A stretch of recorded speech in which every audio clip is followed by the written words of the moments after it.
مجھے اپنوں نے دے مارا غیروں میں کہاں دم تھا، مجھے اپنوں نے دے مارا غیروں میں کہاں دم تھا، میری کشتی وہیں ڈوبی پانی جہاں کم تھا۔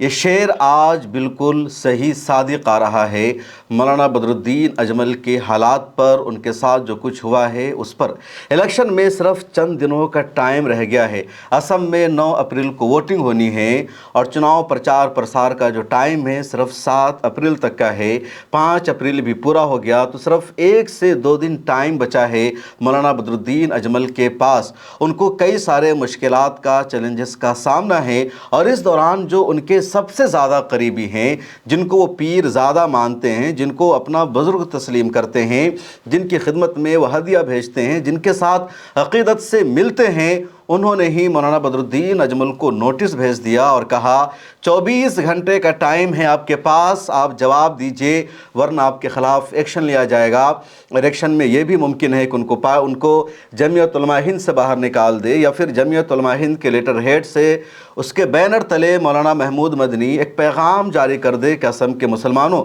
مولانا بدر الدین اجمل کو، ان کی پارٹی AIUDF کو ووٹ نہیں کرنا ہے۔ یہ بھی ایکشن لیا جا سکتا ہے ان کے خلاف کہ جمعیت کے جتنے ورکرز ہیں، جتنی ٹیم ہے، جتنا کیڈر ہے جمعیت کا آسام میں، وہ سب UDF سے استعفیٰ دے دے، الگ ہو جائے، کوئی بھی ایکشن لیا جا سکتا ہے۔ اور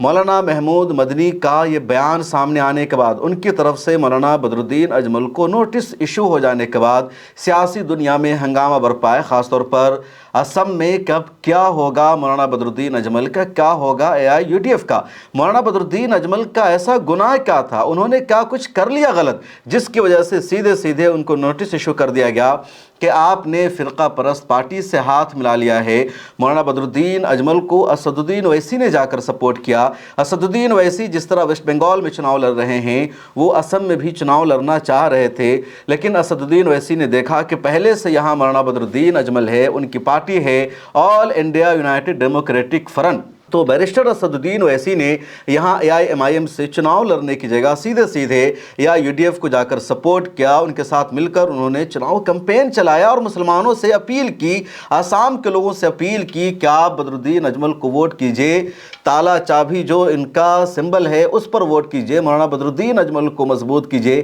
مجھے بہت کمی محسوس ہوتی ہے کہ جب پارلیمنٹ میں مسلم مدعوں پر میں اکیلا بولتا ہوں، میرے ساتھ بدر الدین اجمل نہیں ہوتے۔ 15 سالوں تک ہم دونوں بھائی مل کر مسلمانوں کے مدعے پر پارلیمنٹ میں بولتے رہے ہیں، مسلمانوں کے ایشوز کو اٹھاتے رہے ہیں۔ ابھی وقف امینڈمنٹ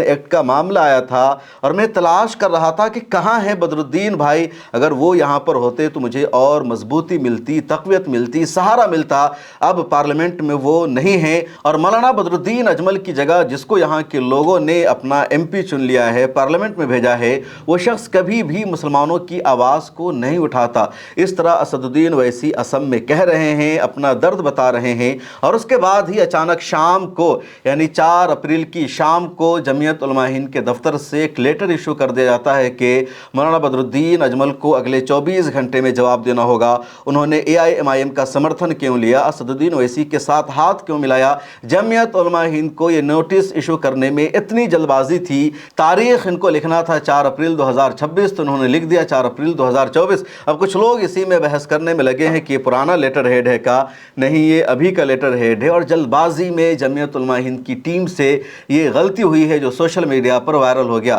اب سوال یہ ہے کہ کیا آل انڈیا مجلس اتحاد المسلمین فرقہ پرست پارٹی ہے، اگر انہوں نے بدر الدین اجمل کا جا کر سپورٹ کر دیا تو اس میں بدر الدین اجمل صاحب نے کون سا گناہ کر لیا؟ مولانا بدر الدین اجمل کو سپورٹ کرنا تھا جا کر خود مولانا محمود مدنی کو، جمعیت کو، کیونکہ جمعیت علماء ہند کے کہنے پر جمعیت علماء ہند کی نگرانی میں AIUDF بنی ہے، لیکن اس کے باوجود کبھی مولانا بدر الدین اجمل کو سپورٹ کرنے چناؤ میں مولانا محمود مدنی نہیں جاتے۔ مولانا بدر الدین اجمل ہمیشہ بولتے ہیں، اور جمعیت کے تمام لوگ یہ جانتے ہیں کہ خود جمعیت علماء ہند کے سابق صدر مولانا سید اسد مدنی نور اللہ مرقدہ نے مولانا بدر الدین اجمل سے کہا تھا کہ آپ AIUDF بنائیے، ایک سیاسی تنظیم بنائیے، کیونکہ کانگریس مسلمانوں کو سیریس نہیں لے رہی ہے، کانگریس ہماری بات نہیں مان رہی ہے۔ اور مولانا اسد مدنی رحمۃ اللہ علیہ کے کہنے پر مولانا بدر الدین اجمل نے پارٹی بنائی۔ 2006 میں اس پارٹی نے پہلا چناؤ فائٹ کیا، جیت ملی، پھر